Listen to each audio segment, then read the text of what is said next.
What's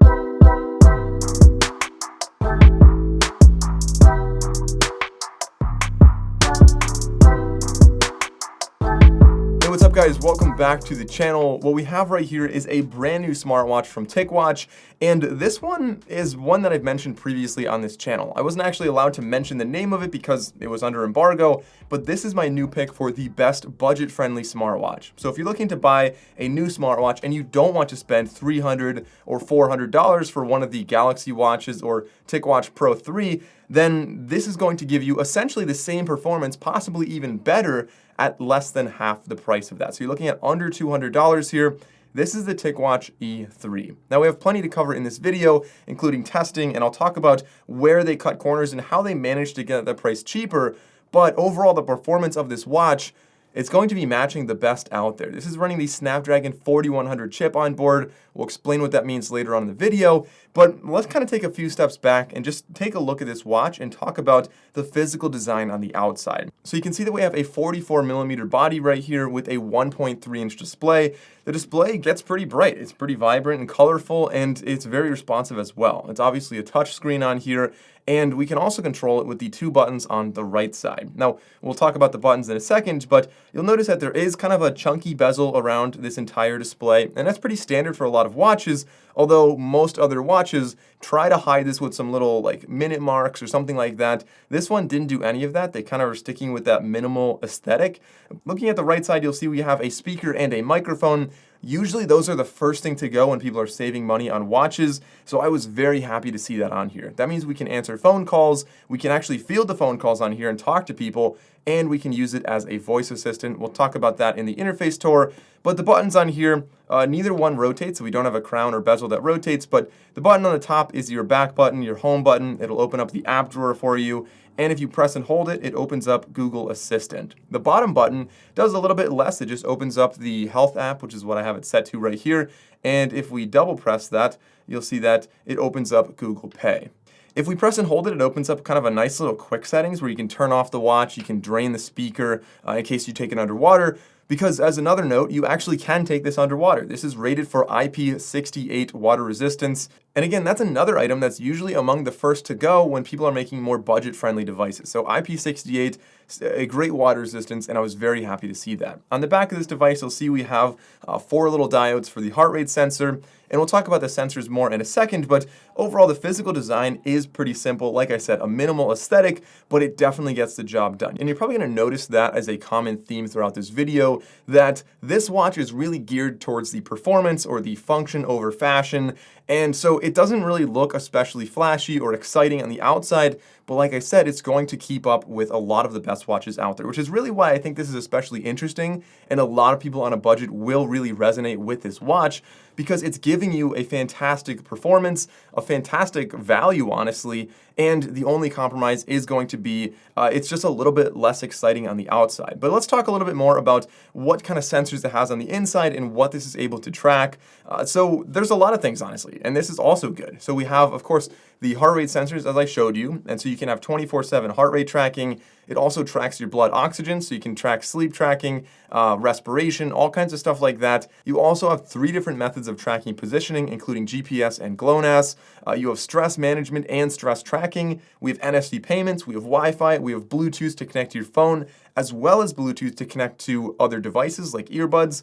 And so that means that you can go for a run and leave your phone at home, and you can track your run with GPS, you can track your heart rate, you can track your blood oxygen levels, and you can listen to music with earbuds wirelessly connected to your watch. Now, this doesn't have an LTE variant. That's not really surprising for this price, but all things considered, it really offers a lot of the staples we wanted to see in a WearOS watch. And with that better processor on here, the Snapdragon 4100, it's also giving us a better performance with a more efficient battery life. Now, I keep mentioning the Snapdragon 4100 chip, so explaining what that means, essentially, most watches out there that run Google's WearOS, which is the operating system that you're going to use on most watches that pair with an Android phone. Now, for those watches, most of them right now, almost every single one of them on the market, runs on the Snapdragon 3100 chip, and that's about 3 years old now. So a lot of watches are still coming out using that really, really old chip, and they're slower, they're not as efficient with battery life.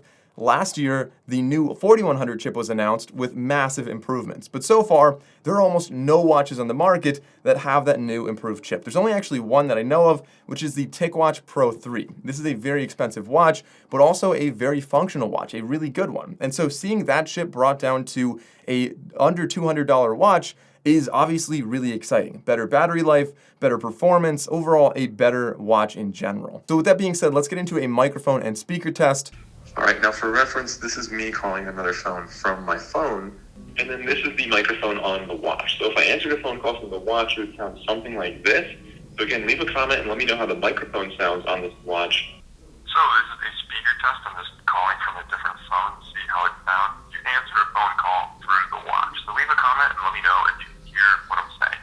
So as you can see right there, another compromise made by this device was in the speaker quality. I found that it was a little bit difficult to understand what people were saying when I was on phone calls, but for basic use with a voice assistant, I really didn't have any issues with this. Now, obviously with smartwatches, you have a lot of functionality, but one of the big ones that people care about is their fitness tracking, their health tracking, whatever it might be. And when it comes to fitness tracking, although this is not specifically geared or marketed as a fitness watch, it still is very capable of tracking your fitness. So we'll get into some testing of the accuracy with the GPS and the heart rate.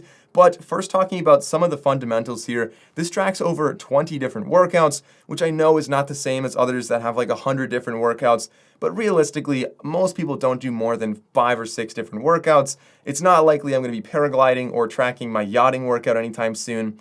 So I didn't feel limited by the 20 that were on here. This also has auto fitness detection, which again is a great feature that you usually see in more premium devices. So if you just start walking, it'll detect that and it'll start tracking that for you. I think that's a really convenient feature. On top of that, you have GPS mapping, so you can look at the interface or you can look at the watch while you're going somewhere and navigate back to where you started if you're on a long bike ride and you got lost.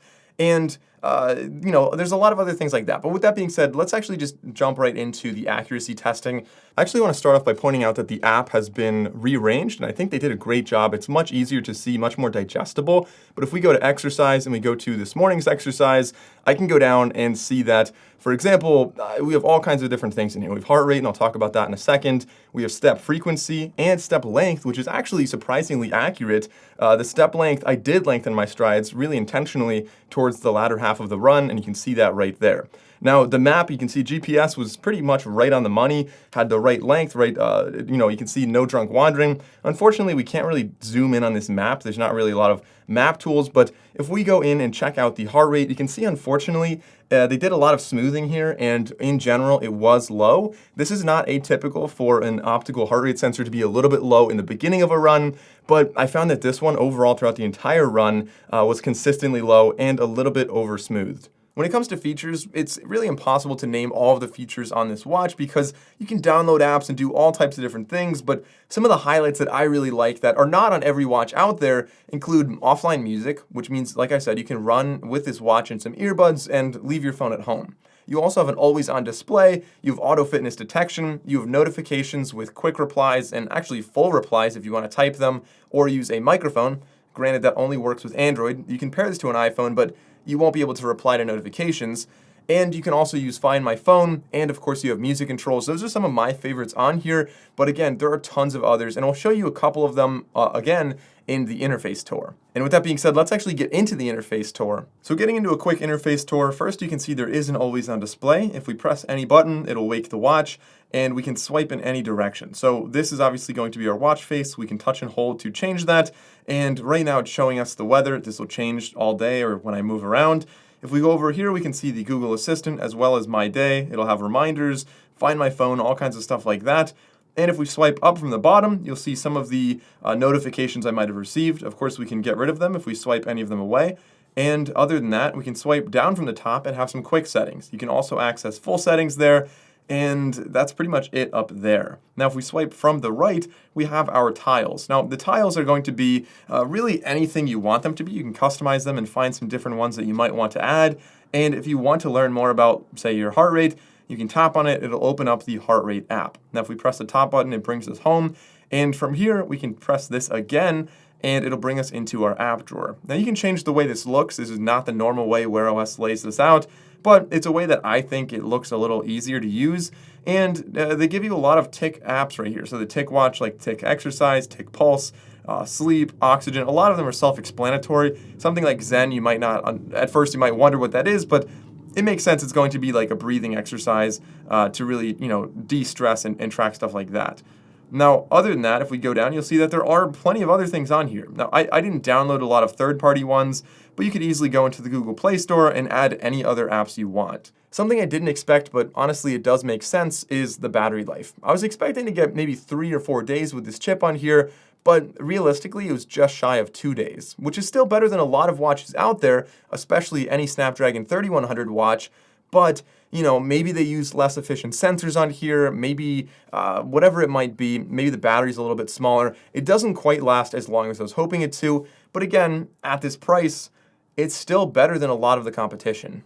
So overall, the TicWatch E3 impressed me more than I expected. Although it's a simple and plain design, it really delivered a lot of function. This is really geared towards anybody on a budget looking for a lot of value and a lot of function over fashion, because it really does a lot. It has a great water resistance rating, it has NFC, it has Wi-Fi, it has a microphone, it has Bluetooth. It does a lot of what we want to see on a more premium watch, but at a fraction of the cost. At under $200, the TicWatch E3 really delivers a lot of value. But of course, it doesn't do everything. This is no replacement to the Apple Watch 6 or the Galaxy Watch 3 because you do kind of cut some things back. It has a simpler and, in my opinion, less pleasing design than something like the Galaxy Watch 3. And on top of that, you cut back on a couple of features. Not just the build quality, but also the lack of a rotating crown or a rotating bezel, the lack of a second display if we're comparing this to the TicWatch Pro, and it is a overall cheaper build materials. You also don't have an ECG on here or any option for LTE, but if you're okay with all of that and you don't want to spend $400,